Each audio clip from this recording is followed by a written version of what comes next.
elegir. La función elegir permite elegir un elemento o valor de una lista de valores a partir de un número de índice o posición.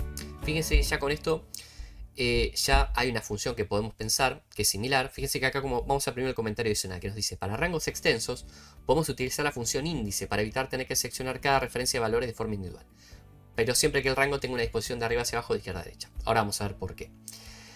Básicamente la función elegir nos permite elegir un elemento de una lista a partir de un índice o posición, que es parecido a índice. Entonces, por ejemplo, si tenemos una lista de nombres, por ejemplo, de colores, la función elegir básicamente va a hacerse de la siguiente manera. El primer argumento va a ser la numeración de índice, es decir, de todos los elementos que vamos a seleccionar, con cuál nos vamos a quedar, ¿sí? Siempre en una elección de arriba hacia abajo y de izquierda a derecha, ¿sí? Entonces, fíjense, perdón, no, disculpen, eso es para índice. Para elegir se va a basar en la atribución del orden de valores elegidos, ¿sí? Entonces, si en la numeración de índice colocamos 3, ¿sí? Lo que vamos a colocar luego son todos los valores seguidos de punto y coma, ¿sí? Acá no podemos elegir rangos. En la función elegir no nos permite elegir rangos, sino que tenemos que elegir cada valor individualizado. ¿Por qué? Porque elegir lo que va a hacer es, básicamente, en función del orden que coloquemos cada uno de esos indicadores o valores, ¿sí? Va a decir, perfecto, ese numerador de índice, ¿cuál es? 3. Bueno, entonces voy a contar 1, 2, 3. Y me voy a quedar con el tercer valor que yo ingrese como argumento dentro de la función, ¿sí? Indistintamente de si no es un orden seguido o no es un orden secuencial, sino en función de cómo los elegimos. Fíjense que en este caso la elección es secuencial y si colocamos elegir 3, obviamente que nos va a dar rojo. Pero fíjense, si yo por ejemplo invierto y por ejemplo a rojo lo pongo, fíjense, lo pongo primero a rojo, elijo no, vamos a hacer así, fíjense. Colocamos, en vez de por orden elegir cada uno de los argumentos, elegimos, fíjense, primero elegimos azul, después elegimos, perdón, a ver, ahí está.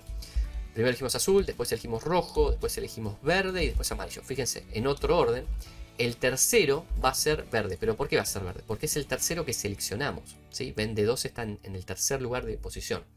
Es decir, que no se va a basar en un orden secuencial, de arriba hacia abajo, de izquierda a derecha, sino en el orden en que nosotros configuramos los argumentos dentro de esa sintaxis, ¿sí? Para la elección de el valor a devolver por la función índice, ¿sí?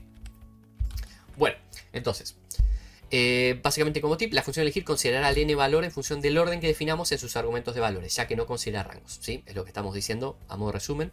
También podemos aplicar argumentos directos en vez de referencias como azul en vez de D13, ¿sí? O sea, yo puedo colocar acá, por ejemplo, esto fíjense que elige el tercero. Si el tercero en vez de D14 yo pongo, por ejemplo, la palabra Excel, por decir algo, ¿sí?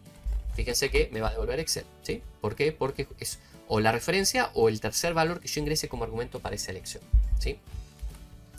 Bueno, tenemos como ejercicio práctico, condición, elegir el segundo valor de la lista, ¿sí? Entonces, básicamente lo que vamos a hacer es, vamos a colocar la función elegir, ¿sí? En este caso, segundo valor de la lista, entendemos que la lista va a ser de arriba hacia abajo, ¿sí? Entonces el segundo valor va a ser la X. Entonces simplemente seleccionamos, primero como numerador de índice el valor 2, porque necesitamos el segundo argumento de todos los argumentos que vayamos a incorporar, ¿sí? Y luego seleccionamos cada uno de los argumentos separados de punto y coma, ¿sí?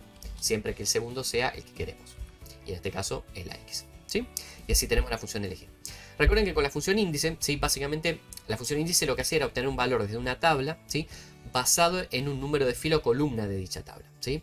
Es muy similar, la única diferenciación es que el rango siempre tiene que estar en una disposición de arriba hacia abajo, de izquierda a derecha para la función índice. En cambio acá lo que nos permite elegir es poder seleccionar indistintamente la secuencia que queremos nosotros, ¿sí? Para ese orden, ¿sí?